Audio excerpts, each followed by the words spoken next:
Hi, good morning. Welcome to my channel, the ExJW Freedom Fighter.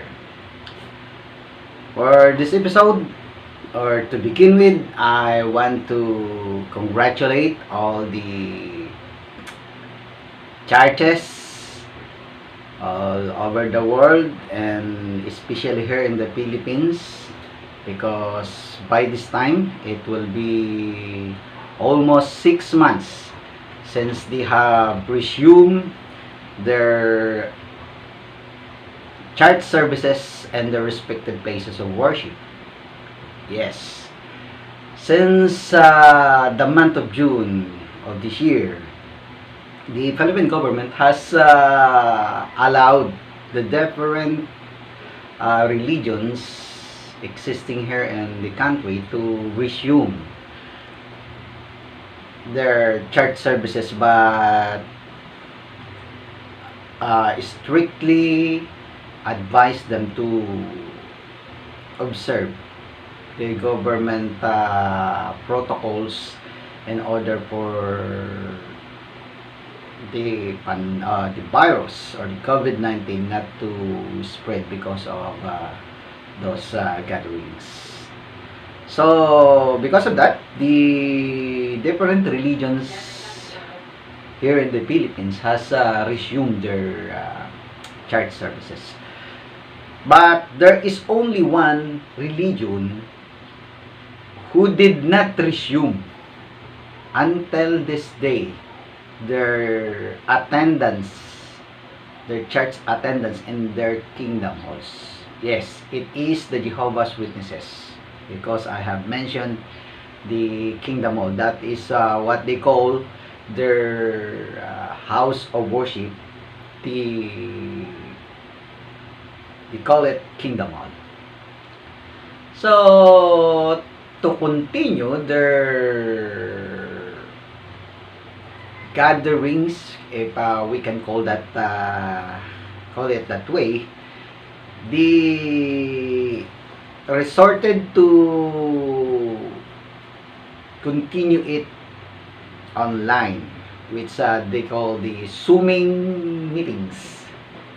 So that is the only way they can communicate with each other and virtually come together in order for them to discuss the scheduled materials by their church leadership. So the ordinary witnesses has to join it by Zooming or online. But what I have heard about the attendance from our active PMO members, PMOs, we call them PMOs, physically in, mentally out, those who do not believe or who do not believe anymore the doctrines or the legitimacy of the leadership of that religion.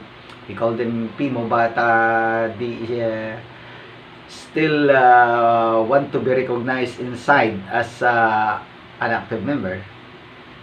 They are the ones who provide us information inside the organization. So according to them, the meetings is as usual boring and much more boring these days, because they cannot see personally their friends in the congregation, but only on the monitor of their computers or electronic gadgets. So many of those who attend, recorded as attending, just open their audios in order for them to register attending the Zooming, but they did not open the video. So it is hard for the elders to determine if they are really listening or paying attention to the programs of the meetings. So, because of this situation, we can ask ourselves, why is it that the leadership of the Jehovah's Witnesses religion decided not to resume their meeting? That is the question. But we will have to answer that later on this video. But what I want to discuss right now is that the point that they are, when they are lying or making an alibi again, when they are saying to the other people, not their members, who are not their members, the reason, when they are giving the reason why they are not doing their usual thing until this time, when they are propagating their beliefs, the right letters, the literal way, but many as resorted to writing emails to any contact that they may have in order for them to witness to those non-members, friends of them. So, the two reasons they are giving their the receivers of their communications until now, why they do not resume their usual activities, like the cart witnessing, which we usually see in the busy intersections or urban areas. Why they do not resume it until now, and their meetings at their respective kingdom halls or assembly halls? Why is it like that? They are just giving two alibi. The first of that is that they love their neighbors or their fellow men. So, implying that they do not want to unwittingly spread the virus. So, they just resorted to writing letters or making telephone calls. And also, the other reason or alibi that they gave is that they want to obey the government restrictions for gathering. As I've said earlier, as far as the Philippines is concerned, or in the Philippines, the government has allowed the church services or the attendance of church services here in the Philippines since June of this year. So, it is just an alibi that they want to obey the government protocols regarding this pandemic. Because it is clear that the government has allowed it since June. So, the other thing is they are also making an alibi, convenient alibi, that they love their enemies, and that is the reason why they do not want to speak to their fellow man personally or face to face, because the Jehovah's Witnesses, since the lifting up of the lockdown since June, has going out.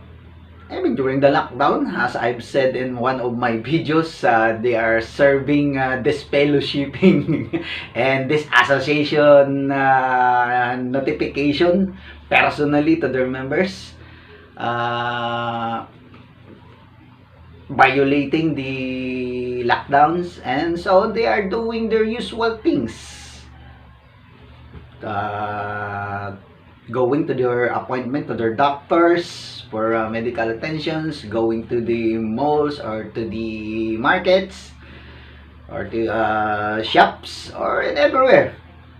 They are going out from their houses to do their usual thing. But the only thing they do not do right now as before is their church services and their kingdom hall. It is very unusual. So what we can do right now is just to speculate speculate the best possible reasons why the organization is not resuming their usual church attendances and doing their usual house-to-house ministries and cart witnessing just like before. So what are these most probable reasons why they are doing that thing right now? Just be content in doing it online. In my opinion, there are only two possible or best possible reasons for this. The first one is the organization is feeling the heat now. It's feeling the heat now because of the activism that we, ex-Jehovah's Witnesses, activists, and social media is doing. And not only in the social media, because if you can watch the other ex-Jehovah's Witness, ExJW channels in YouTube, just like the channel of Adrian crashing the cart witnessing of the Jehovah's Witnesses in many cities in the United States and even in other country. Well, it might be the opinion of the governing body not to expose their members to the influences of this ex-Jehovah's Witness activists like me. So they do not want to let their members outside like before. So maybe that is the reason, because the Jehovah's Witnesses activist, ex-Jehovah's Witnesses activist, is becoming even bolder at this time to communicate to our former friends and relatives about the things we are saying here in the social media.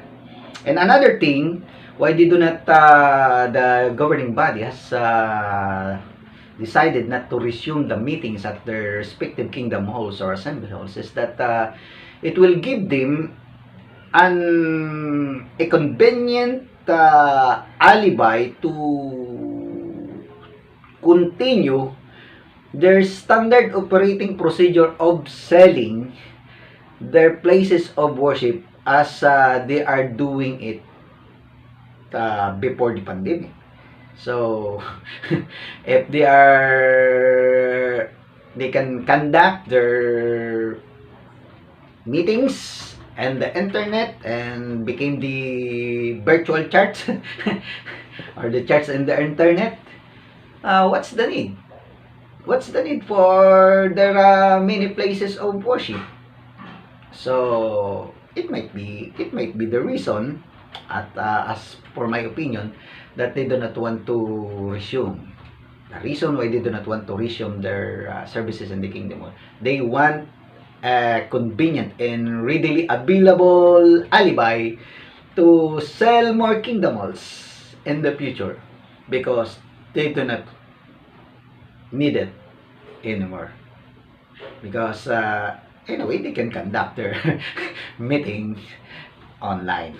So that's all for this episode, my dear viewers, and I want to thank you once again for watching my videos. Have a good day.